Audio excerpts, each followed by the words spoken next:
Chilean Senate will vote on an early withdrawal about the pension fund bill.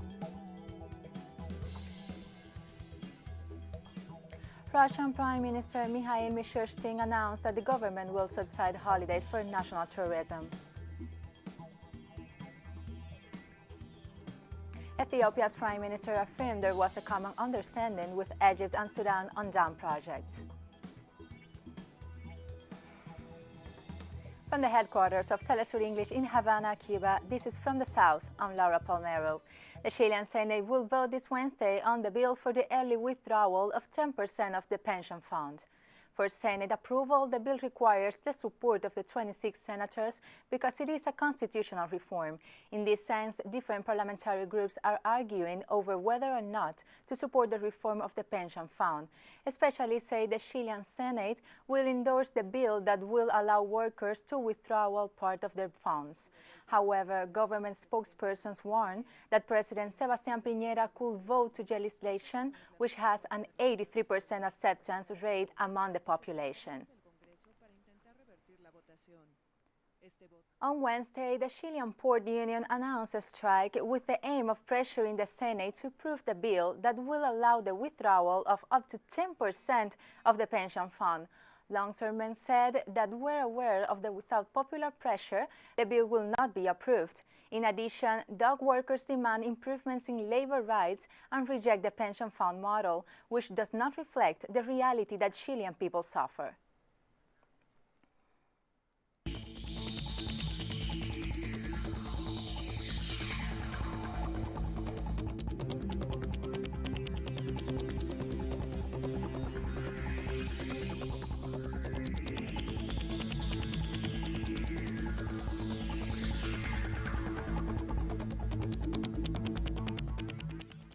The Prime Minister of Montserrat, Joseph E. Farrell, welcomed the Cuban health contingent that will support local efforts against COVID-19. Alongside with Health Minister Charles Kernan, the Prime Minister welcomed the 13 Cuban specialists of the Henry Reef Brigade at Jonas Borner Airport. The Cuban doctors will share their experience in handling of epidemics as they have done in 37 countries amidst the COVID-19 pandemic. Cuba currently has 44 Henry Reef Brigades supporting different nations around the world in their fight against COVID-19. Brazil has registered more than 1,300 fatalities from COVID-19 in the last 24 hours, surpassing the 81,000 deaths. In addition, more than 400 new positive cases were reported, reaching over 2,150,000 infections since the beginning of the pandemic. Sao Paulo, with more than 20,000 deaths, continues to be the main hotspot of the disease in the country. Also, on Tuesday, the South American country gave the green light to clinical trials in people since August for a possible vaccine against COVID-19, which is being developed jointly by the U.S. pharmaceutical company Pfizer and the German company BioNTech.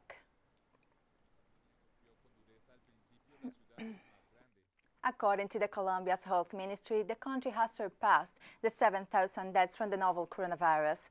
The South American country has reported more than 210,000 people infected in the last 24 hours, while the death toll has climbed to 237. Bogotá continues to be the epicenter of the pandemic. According to different health personnel, the capital's health system is overloaded. Colombia is the fifth country in Latin America in terms of infections.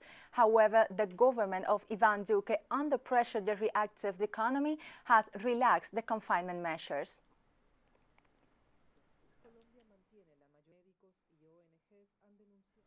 Dozens of Hondurans from the Garinufa ethnic group protested on Tuesday against the kidnapping of 4 of their leaders last Saturday. Demonstrators gathered in front of the Supreme Court to demand justice and protest against the harassment towards the Garifunda community and its leaders. According to the Honduran Human Rights Ministry, a group of armed men dressed with police uniforms entered the residence of the 3 leaders in Triunfo de la Cruz town and took them by force.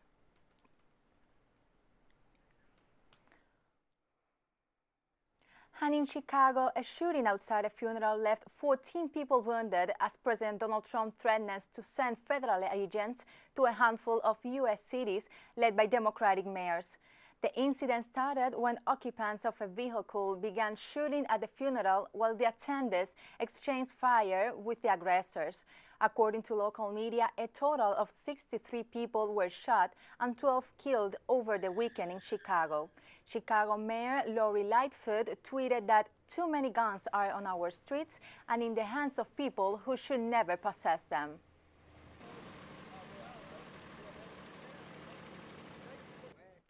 Federal agents and protesters faced off in Portland, Oregon for the 54th consecutive nights of protests against police brutality.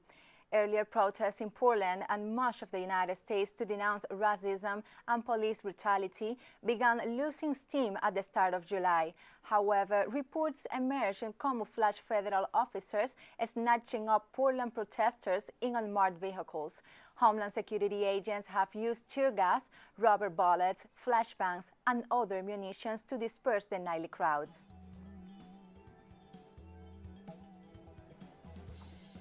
And we'll be right back, so don't go away.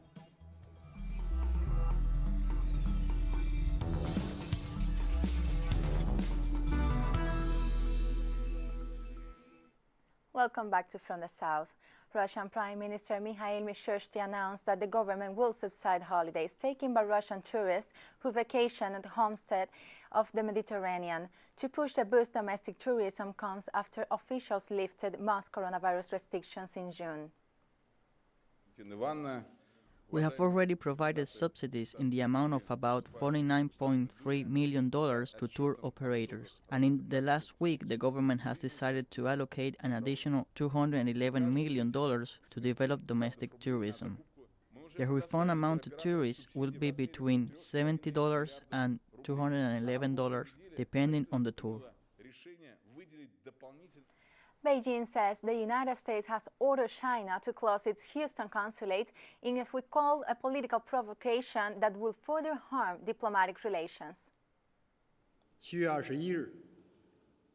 On July 24th, the U.S. abruptly demanded that China's Consulate General in Houston cease all operations and events. It is a political provocation unilaterally launched by the U.S. side, which seriously violates international law, basic norms governing international relations, and the bilateral consular agreement between China and the U.S. China strongly condemns such an outrageous and unjustified move, which will sabotage China-U.S. relations. We urge the U.S. to immediately withdraw its erroneous decision. Otherwise, China will make legitimate and necessary reaction.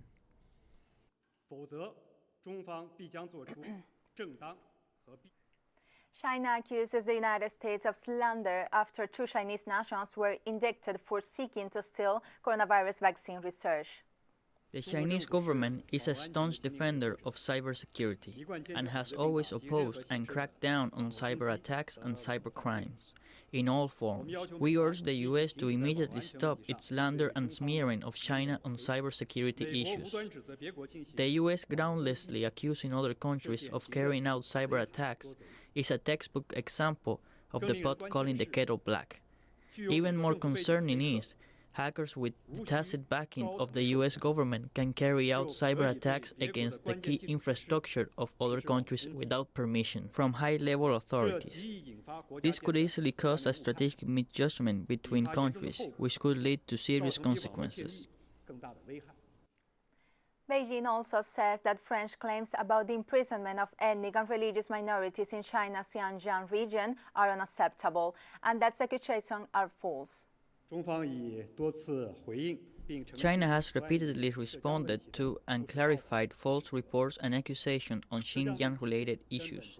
It is not a problem about human rights. It is a problem about violent terrorism and countering separatism.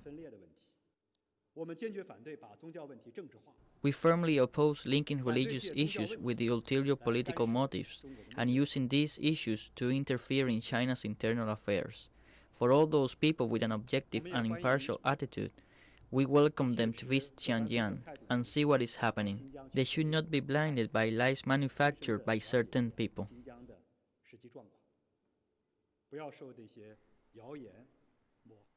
In Belgium, health officials say that the country is experiencing a dangerous surge in coronavirus cases after relaxing many of its lockdown measures, warning of a possible second wave of epidemic. De cijfers van vandaag. The week before, 184 people were infected with COVID-19 each day. The week before, the average was 20 to 98 cases per day. So the number of contaminations increased by 89%. Stay alert, even when you are in contact with a small circle of people you know well. The virus may be closer than you think. It is very important that we stop this snowball effect together before it causes another avalanche.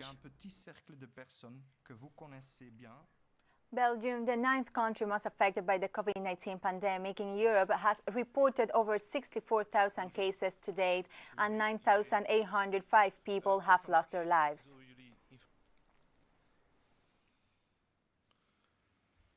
The Serbian government declared a state of emergency on Tuesday in more than 30 cities due to the increase of the number of infections by COVID-19. Serbia has more than 20,000 cases confirmed of the new coronavirus, and the death toll is approaching 500. Medical specialists in the country warn that most of the new infections are occurring among the youngest population. Eastern European countries are also experiencing new outbreaks of contagion at a time when most of them are continuing with social defense camps.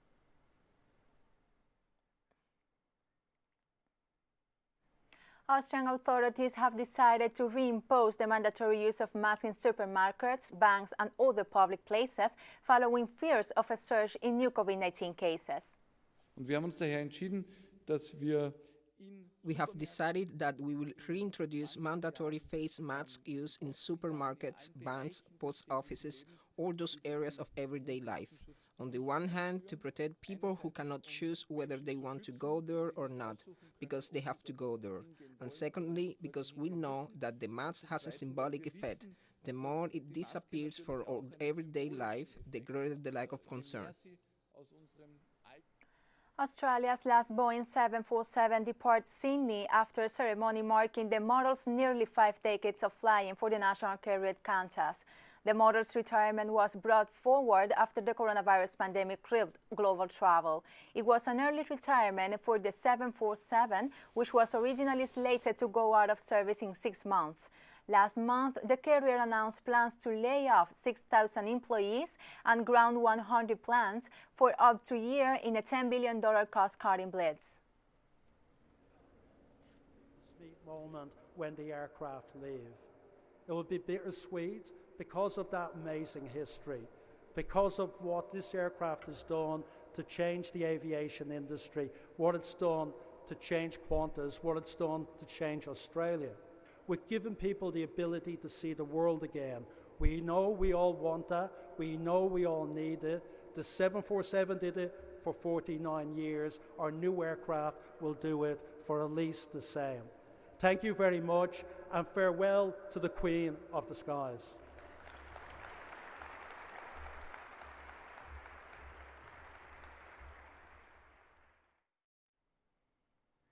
In Alaska, a powerful 7.8 earthquake occurred late Tuesday, triggering a tsunami warning for much of the coastal state.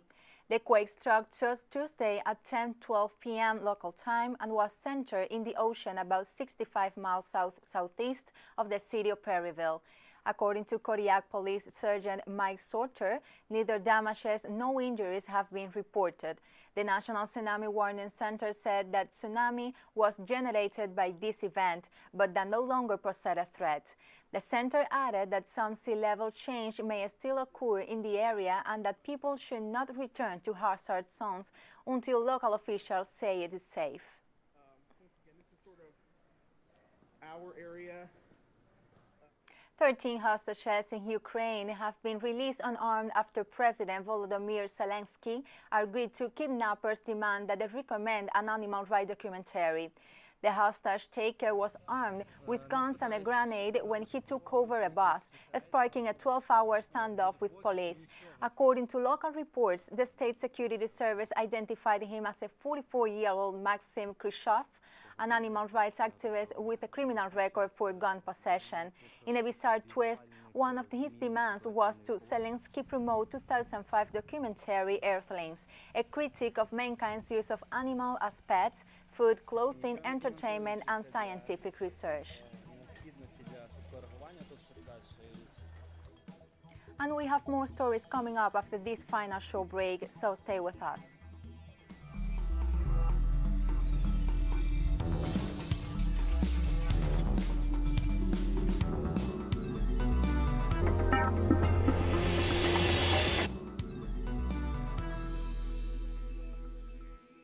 Welcome back to From the South.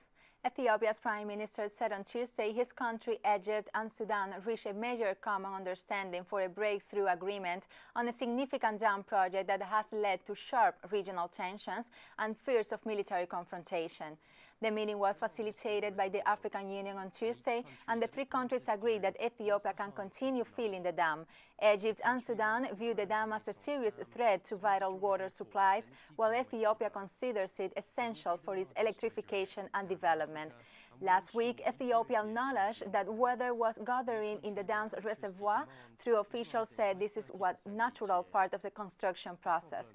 The Grand Ethiopia Renaissance Dam has been a source of friction in the Nile River basin since Ethiopia broke ground in the giant project in 2011. With its impressive Aswan Dam, to understand the potential. South African anti-apartheid icon Andrew Mlangeni, the last remaining co-defendant of the historic Rivonia trial that sentenced activists including Nelson Mandela to life imprisonment, has died at the age of 95. Mlangeni was sentenced to life imprisonment in 1963 for his role in the liberation struggle against the white minority government that imposed the oppressive and racist system of apartheid. He has spent 26 years in prison, mostly on Robben Island, alongside Nelson Mandela and other activists who were sentenced for planning to overthrow the apartheid government. Meanwhile, South African President Cyril Ramaphosa paid tribute to Mlangeni, saying his death signified the end of a generational history. A high-profile case which focused a global spotlight. The government of Zimbabwe has announced a dusk to dawn COVID-19 curfew as it reinstated strict measures to curb the spread of the disease following a recent spike in confirmed coronavirus infections. Starting on Wednesday, security forces will enforce a curfew between 6 p.m. and 6 a.m. local time. Meanwhile, President Emerson Mnangagwa said on Tuesday during an address to the nation that the country needs urgent and decisive measures, and added to those who undermine the government's measures will be liable and severely punished accordingly. Zimbabwe has recorded more than 1,800 coronavirus cases, a fairly small number compared with other countries. Is under control. Mandatory screening has been intensified. In Sudan's capital, Khartoum has begun the trial against former President Omar Hassan al-Bashir, accused of coup against Prime Minister Sadek al-Mahdi in 1989. According to the president of the highest court of the country, the jury will proceed to hear the testimonies of the charging party and the defense of these 28 defendants, including the former president. Al-Bashir had been previously requested to be tried by the International Criminal Court. The answer for war crimes are genocide in the conflict in the western Sudanese region of Darfur.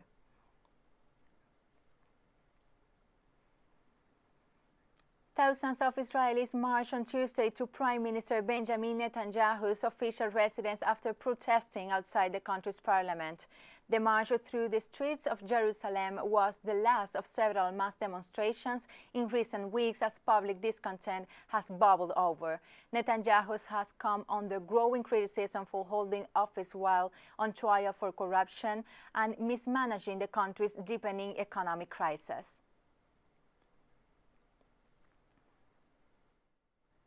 The Electoral Commission has announced that Tanzanians will go to the polls to vote in presidential and local elections on October 28. In a statement, the Commission announced that the elections campaign will run from August 26 to October 27. President John Magufuli will be seeking re-election for a second term after being nominated as the ruling party Chama Pinduzi candidate earlier this month. The election will be the first time be held in weekday after faith-based. Organizations called for the challenge of day to allow room for worship activities at the weekend. Traditionally, Tanzanians vote on the last Sunday of October every 5 years, which falls on October 25 this year. The Sam City initiative has provided young entrepreneurs in Benin's largest city, Cotonou, a chance to develop their projects in order to contribute in the fight against COVID-19 pandemic. It's Over. It's a mobile application that we developed as part of the COVID-19 crisis management. It actually allowed us to detect the different people who have been in contact with COVID-positive person. Not only does it allow us to trace these different contact cases, but it also provides users with relevant information about COVID-19. Sam City allowed us to hit the right targets before coming to Sam City. We were doing transformation, but we didn't have the scientific data for the formulation of teas. So thanks to Sam City, we have found a physiotherapist who helps us to formulate these products. People come looking for collaborations, for training, for guidance in setting up a project, for training to get a diploma. But above all, there is an end goal, which is to solve African problems with the new methods, perhaps in saying ourselves that we have done up to now. We can improve, and we want to do it together. Tensions escalated at the Nigerian National Assembly after the Speaker of the House of Representatives, Femi Bahabiamila, ordered to present documentation on contracts given by the Niger Delta Development Commission. During a public hearing of the House of Representatives Committee set to analyze activities and financial spending of the NDDC, Nigerian Minister of the Niger Delta Affairs, Godswill Akpabio, accused members of the National Assembly of being the beneficiaries of the most of the contracts of the Commission. Meanwhile, Minister Akpabio has been called to present such documentation in 48 hours. The NDDC was established in 2000 to develop the oil-rich Niger Delta region. A giant 75-feet whale washes up near a beach in Indonesia, but it's unclear how the enormous marine animal died. Blue whales are the largest animals in existence, weighing up to 200 tons and growing as long as 105 feet. Cross currents of the beach pose a danger to whales as they can get caught between reefs and closed shores. In 2018, a sperm whale was found dead in Indonesia with more than 100 plastic cups and 25 plastic bags in the stomach, raising concerns about the Southeast Asia archipelago's massive marine rubbish problem. We think that it is a blue whale, given the look of its lower jaw and the under part of the animal. You can see that it is stranded upside down. If we want to remove it, we need to talk with other agencies first, because we would need heavy equipment. We cannot bury it in the coral beach here. And we have come to the end of this news brief. You can find these and many other stories on our website at telesurenglish.net and join us on social media, Facebook, Twitter and Instagram. For Telesur English, I'm Laura Palmero. Thank you for watching.